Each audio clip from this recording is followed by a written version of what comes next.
ሁዘይፋ ኢብኑ አልየማን።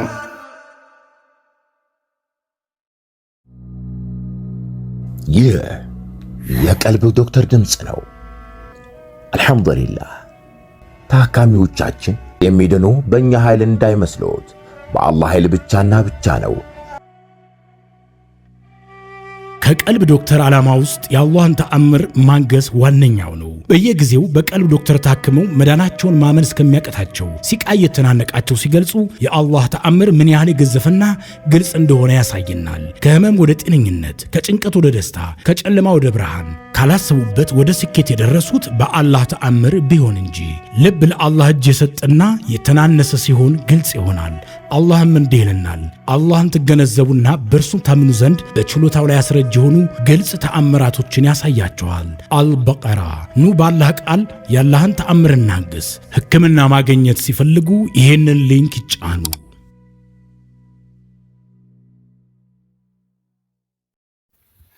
እነሆ ዛሬ ደግሞ በአላህ ፈቃድ የአንድን ታላቅ ሰሃቢ ታሪክ ልናነሳ ወደናል። አሰላሙ አለይኩም ወራህመቱላሂ ተዓላ ወበረካቱ። ውድና የተከበራችሁ የቀልብ ዶክተር የዩቲዩብ ቻናል ቤተሰቦቻችን እንደምን አላችሁ? እንደምን ከረማችሁ?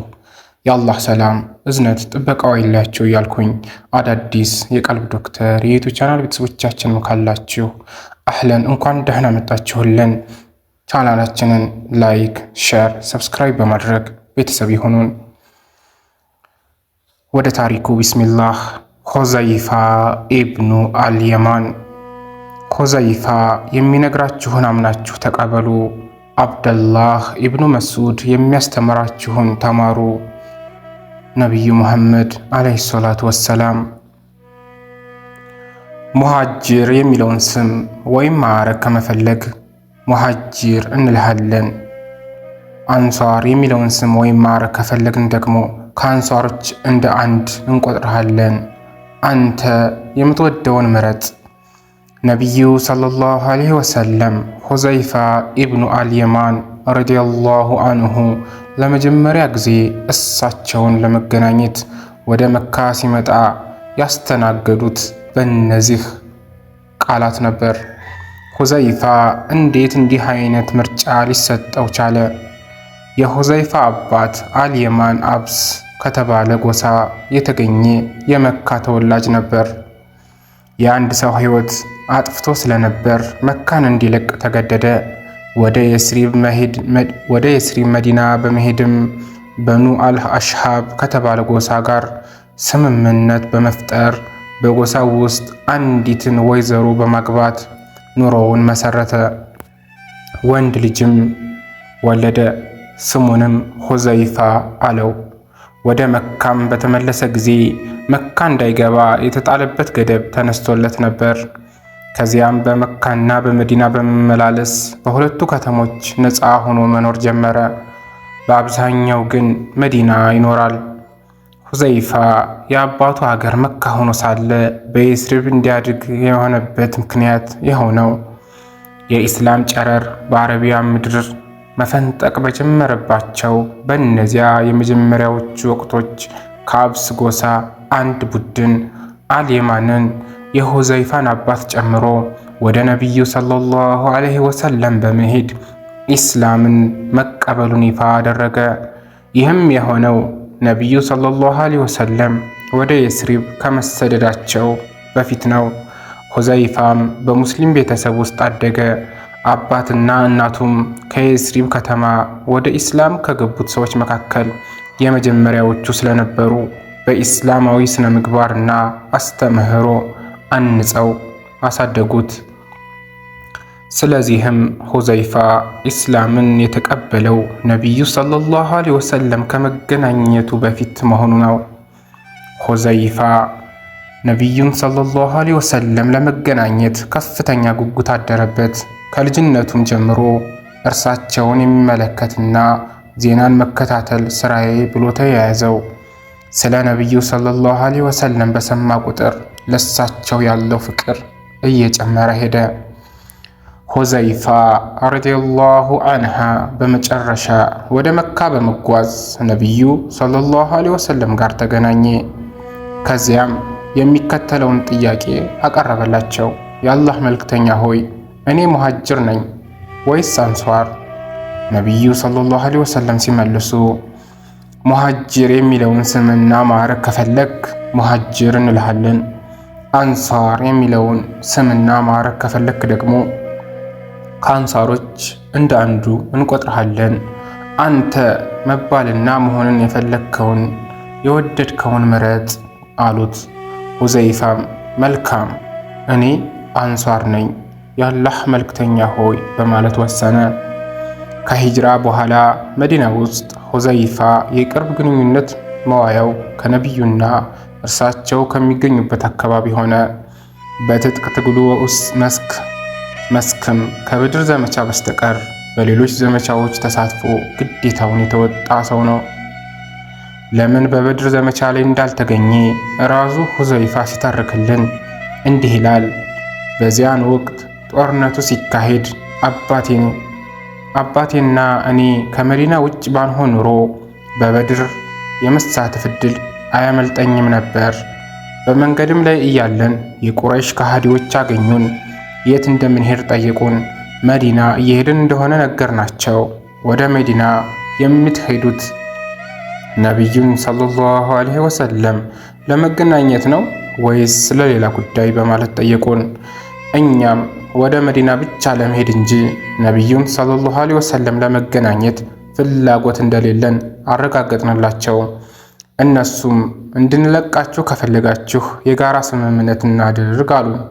ይኸውም ከነቢዩ ሰለላሁ ዐለይሂ ወሰለም ወገን ሆነን እንዳንወጋቸውና የሙስሊሙን ጦር እንዳንረዳ ቃል አስገቡን። ወደ ነቢዩ ሰለላሁ ዐለይሂ ወሰለም በደረስን ጊዜ ከከሃዲ ቁረይሾች ጋር ያደረግነውን ስምምነት ነገርናቸው። ምን ማድረግ እንዳለብንም ጠየቅናቸው።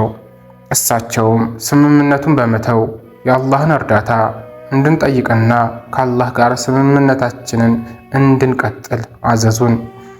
ሁዘይፋ ረዲየላሁ አንሁ ከአባቱ ጋር በኡሁድ ዘመቻ ተሳትፈዋል።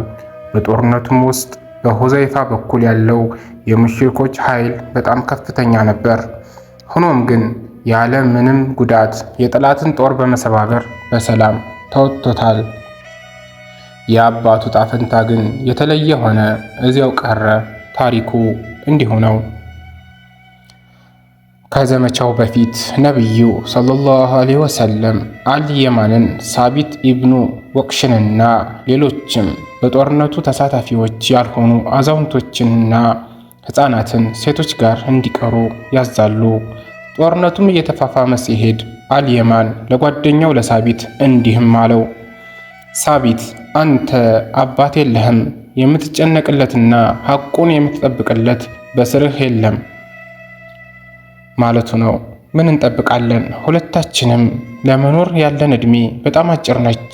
ለምንድን ነው ሰይፋችንን መዘን የሸሂድነት ማዕረግን የማንጎናጸፈው? አላህ ምሕረቱን ሊያወርድልን ይችላል። ከዚያም ለዘመቻው አስፈላጊውን ዝግጅት ካደረጉ በኋላ ወደ ተፋፋመው ጦርነት ውስጥ ገቡ። ሳቢት ኢብኑ ወቃስ በከሃዲዎች እጅ የተቀደሰችን ሞት በመሞት የሸሂድነት ማዕረግን አግኝቶ ከአላህ ጋር ተገናኘ። የሁዘይፋ አባት አልየማን ግን በስህተት ማንነቱን ባላወቁ ሙስሊም ወንድሞቹ እጅ ተጠቃ። ሲሰይፉትም ሁዘይፋ በሩቁ ተመለከተ። በጣምም እየጮኸ አባቴ አባቴ አባቴ አባቴ ነው ቢልም የሰማው አልነበረም። በስህተት የገደሉት ሰዎች በጣም ተረበሹ፣ አዘኑ፣ ተጸጸቱ። ሁዘይፋም እንዲህ አላቸው፣ አላህ ይቅር ይበላችሁ፣ እሱ ምህረትን ከሚያደርግ ሁሉ የበላይ መሐሪ ነውና። ነቢዩ ሰለላሁ ዐለይሂ ወሰለም ለሁዘይፋ በአባቱ ሞት ምክንያት ዲያ ወይም የደም ካሳ እንዲከፈለው አዘዙ። ነገር ግን ሁዘይፋ እንዲህ በማለት መልስ ሰጠ፣ አባቴ ፍላጎቱ የሸሂድነትን ማዕረግ ለማግኘት ነበር፣ አግኝቷል። አላህ ሆይ ለአባቴ የተሰጠውን ካሳ ለሙስሊሞች መስጠቴን ምስክር ሆነኝ። በእነዚህ አይነቱ የላቀ አመለካከቱና ዝንባሌው ሁዘይፋ በነቢዩ ሰለላሁ ዐለይሂ ወሰለም ዘንድ ታላቅ ቦታ ተሰጠው፣ ዝናውም ገነነ። ከዚህ ባሻገር ሁዘይፋ የነቢዩን ቀልብ ይበልጥ የሳበበት 3 ልዩ ልዩ ባህሪዎች ነበሩት። አንደኛው አስቸጋሪ ሁኔታዎች ሲፈጠሩ መፍትሄ የሚያፈላልግ ብሩህ አእምሮ ያለው መሆኑ። ሁለተኛ ትዕዛዝ ተቀባይነቱ፣ ለተግባራዊነቱና ለተግባራዊ እንቅስቃሴ ፈጣን ምላሽ መስጠቱ። ሶስተኛው ደግሞ አዳጋች ጥያቄ እንኳ ቢጠየቅ ምስጢር የሆኑ ነገሮች ፍንጭ እንኳን ያለመስጠት ችሎታው ናቸው። ከነቢዩ ሰለላሁ ዐለይሂ ወሰለም ልዩ ችሎታዎች አንዱ ባልደረቦቻቸው ያላቸውን ጥንካሬ፣ ብቃትና ማጤን እያንዳንዳቸውን ከአቅምና ችሎታቸው ጋር የሚስማማ ኃላፊነትና ተግባር ይሰጧቸው ነበር። ከዚህም አንጻር የሁዘይፋ ልዩ ክንውን ሳይጠቀስ የሚታለፍ አይደለም። በመዲና ውስጥ ለነበሩ ሙስሊሞች አንዱና ትልቁ ችግራቸው በመካከላቸው የነበሩትን መናፍቃን በተለይም ከአይሁዳውያንና ከተባባሪዎቻቸው መካከል የተሰገሰጉትን መጋፈጡና መታገሉ ነበር። ምንም እንኳን እነዚህ መናፍቃን ኢስላምን መቀበላቸውን በይፋ ያወጁ ቢሆንም ያሳዩት የባህሪ ለውጥ ካለመኖር ባሻገር ነቢዩ ሰለላሁ ዐለይሂ ወሰለም እና በሙስሊሞች ላይ ሴራ ከመጠንሰስና ከመዶለት ወደ ኋላ አይሉም ነበር። በሁዘይፋም የሚስጥር የመጠበቅ ችሎታም ነቢዩ ሰለላሁ ዐለይሂ ወሰለም ከፍተኛ የሆነ እምነት ስላላቸው በጊዜያቸው የነበሩትን የመናፍቃንን ስም ዝርዝር ነግረውታል።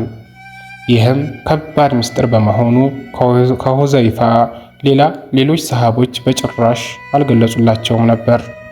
ነቢዩ ሰለላሁ ዐለይሂ ወሰለም ሁዘይፋ የመናፍቃን እንቅስቃሴ በአይነ ቁራኛ እንዲመለከት፣ ስራቸውንም እንዲከታተልና በአጠቃላይ በሙስሊሞች ላይ በስውር ሊያደርሱ የሚችሉትን አደጋዎች እንዲቆጣጠር አድርገዋል። ይህም ኃላፊነት ከባድና ፈታኝ ነበር። ምክንያቱም የመናፍቃኑ እንቅስቃሴ በሚስጥር ከመሆኑ ባሻገር ማናቸውንም የሙስሊሙን ማህበረሰብ እድገትም ሆነ እቅድ ፕላን ከውስጥ ሆነው ስለሚያውቁት ከውጭ ሆነው በግልጽ ከሚያጠቁት የካህዲያን እንቅስቃሴ ሁሉ ይበልጥ አደገኛ ነበር። ሁዘይፋ ረዲየላሁ አንሁ ከአላህ መልእክተኛ ምስጢር ጠባቂ የሚል ቅጽል ስም ተሰጥቶታል። በሕይወት በኖሩባቸው ዘመኖች ሁሉ የመናፍቃንን ስም ሳያጋልጥ ታማኝነቱንና ቃል ኪዳኑን እንዳከበረ ኖረ። ነቢዩም ሰለላሁ ዐለይሂ ወሰለም ከሞቱ በኋላ በኸሊፋው ዑመር ዘወትር ወደ ሁዘይፋ በመምጣት የመናፍቃንን እንቅስቃሴና ተግባራት በሚመለከት ምክር እንዲሰጧቸው ቢጠይቁም ቅንጣት ምስጢር ሊገልጹላቸው አልፈለገም። በአቋሙ እንደጸና ቆይቷል። በእርግጥ ዑመር ኢብኑል ኸጣብ ረዲየላሁ አንሁ መናፍቃን እነማን እንደሆኑ በተዘዋዋሪ መንገድ መረዳት ችለው ነበር። ውድና የተከበራችሁ የቀልብ ዶክተር የዩቲዩብ ቻናል ቤተሰቦቻችን አላህ ካለ ክፍል 2ን በቀጣይ ሳምንት ይዘን እንቀርባለን። እስከዛው ወሰላሙ አለይኩም ወራህመቱላሂ ተዓላ ወበረካቱ።